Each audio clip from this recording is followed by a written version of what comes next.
नमस्कार मंडळी, विभूती दर्शन या यूट्यूब चॅनलमध्ये तुमचे सर्वांचे स्वागत आहे। आज नवरात्रीचा शेवटचा दिवस म्हणजे नवमीचा दिवस आहे आणि आजपासून उपवासाची सांगता करता येते। तर उपवासाची सांगता कशी करावी, उपवास कोणता पदार्थ खाऊन सोडावा याची संपूर्ण माहिती तुम्हाला आजच्या व्हिडिओमध्ये देणार आहे, त्यामुळे व्हिडिओ शेवटपर्यंत बघा।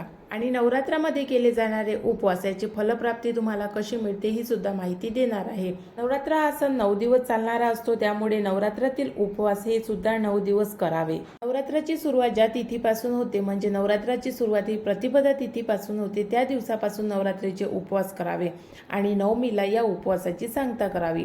नवमीला घट उठवले जाते आणि घट उठवल्यानंतर आपल्या उपवासाची सांगता होते। तसेच ज्यांनी कोणी घट बसवला नसेल, अखंड दिवा लावला नसेल, फक्त उपवास केले असेल तरी आपल्याला माहिती असते की आता घट उठवण्याची वेळ आहे आणि आता घट उठवले जातील, तर त्या वेळेसपासून तुम्ही उपवास सोडावे। आणि ज्यांच्या घरी घट बसवले आहे अशा लोकांनी घटाची विधिवत पूजाविधी करून घट विसर्जन झाल्यानंतर आपल्या उपवासाची सांगता करावी। मग हा नवरात्रीचा शेवटचा उपवास हा अतिशय महत्त्वाचा उपवास आहे, त्यामुळे हा नवमीचा उपवास असतो आणि हा उपवास सोडताना कोणता पदार्थ खाऊन हा उपवास सोडावा, तर जी आपण घटाची पूजाविधी करतो, घटासाठी जो नैवेद्य करतो आणि घटाला ज्या आपण कडाकण्या बांधतो त्या कडाकण्या आणि दही भाताचा जो नैवेद्य असतो तो खाऊन हा उपवास आपला सोडावा। नवरात्राच्या 9व्या दिवसाची माहिती मी याच्या आधी जो व्हिडिओ टाकला त्यामध्ये दिलेली आहे। तसेच घटस्थापनेची पूजाविधी याचा सुद्धा व्हिडिओ आपल्या चॅनलवरती टाकलेला आहे आणि कन्यापूजनाचा व्हिडिओ सुद्धा टाकलेला आहे। तसेच देवीची ओटी कशी भरावी याचा सुद्धा व्हिडिओ आहे। आज नवमीचा दिवस आहे म्हणजे नवरात्राचा शेवटचा दिवस आहे आणि अतिशय महत्त्वाचा दिवस आहे। या दिवशी तुम्ही कन्यापूजन तसेच देवीची ओटी भरू शकता। देवीची ओटी अष्टमीला आणि नवमीला या 2 तिथ्यांवर भरली तर अतिशय उत्तम आहे, याचं फळ सुद्धा चांगलं मिळते।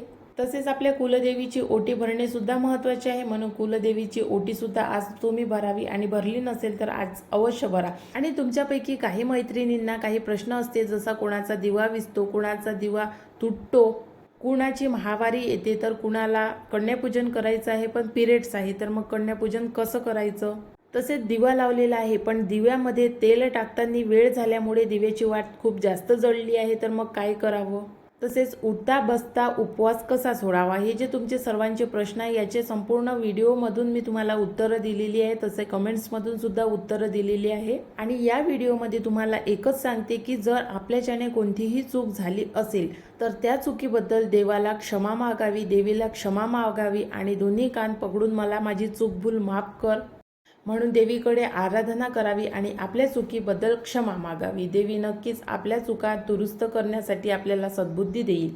आणि आपल्याला नवरात्रीमध्ये केले जाणारे उपवास याची फलप्राप्ती कशी मिळेल, तर आपण नवरात्रामध्ये आपल्या इच्छा पूर्ण करण्यासाठीच देवीकडे साकडं घालत असतो किंवा आपली इच्छा देवीकडे व्यक्त करून तुझ्या नावाने मी काहीतरी दान करेल किंवा तुझी ओटी भरेल किंवा तुझ्या नावाने उपवास करेल आणि 5 कन्यांना जीव घालेल, इतर कोणत्याही अशा आपण देवीकडे इच्छा व्यक्त करत असतो। आणि त्या इच्छांची पूर्ती होण्यासाठी आपण त्या गोष्टी सुद्धा करतो, जसे नवरात्रामध्ये 9 दिवस उपवास करणे, देवीची ओटी भरणे, कन्यापूजन करणे किंवा मग इतर कोणत्याही प्रकारचं दान करणे, अशा प्रकारच्या गोष्टी आपण नवरात्रामध्ये करतो। आणि नवरात्रामध्ये केलं जाणारं दान, कन्यापूजन किंवा कोणतेही धार्मिक कार्य हे अतिशय शुभ मानलं जाते, कारण नवरात्रामध्ये देवीचं तत्व हे पृथ्वी तलावर जागृत असते, त्यामुळे देवी आपली इच्छा पूर्ण करण्यासाठी आपल्याकडून त्या गोष्टी करून घेते आणि देवीचा आशीर्वाद त्यामुळे आपल्याला प्राप्त होते।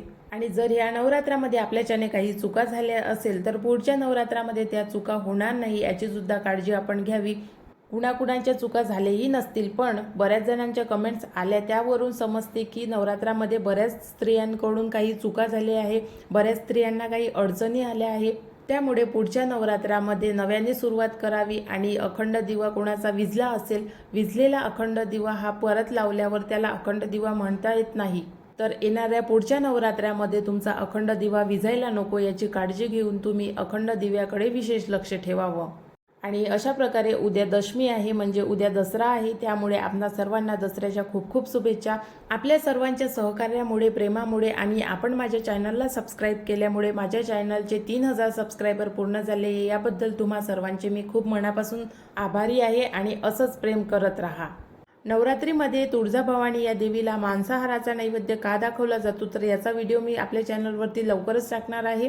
त्यामुळे ही महत्त्वपूर्ण माहिती ऐकण्यासाठी आपल्या चॅनलला आता सबस्क्राईब करा आणि सोबतच बेल आयकनला प्रेस करा. बेल आयकनला प्रेस केल्यामुळे व्हिडिओची नोटिफिकेशन तुम्हाला सर्वात आधी मिळते. म्हणून आज आपल्याला नवमीला आपल्या उपवासाची सांगता करायची आहे. तर तुम्हाला संपूर्ण माहिती समजली असेल. जर तुम्हाला काही समजलं नसेल तर तुम्ही मला कमेंट्स करून विचारू शकता. आई तुळजाभवानीची भक्ती करणारे शिवाजी महाराज यांना देवी कशी प्रसन्न झाली याची सुद्धा माहिती पुढच्या व्हिडिओमध्ये सांगणार आहे. त्यामुळे जर तुम्ही अजूनपर्यंत चॅनलला सबस्क्राईब केलं नसेल आणि व्हिडिओला लाईक केलं नसेल तर नक्की करून द्या. नवीन व्हिडिओमध्ये नवीन माहितीसोबत आपण लवकरच भेटू. आजचा व्हिडिओ बघितल्याबद्दल खूप खूप धन्यवाद.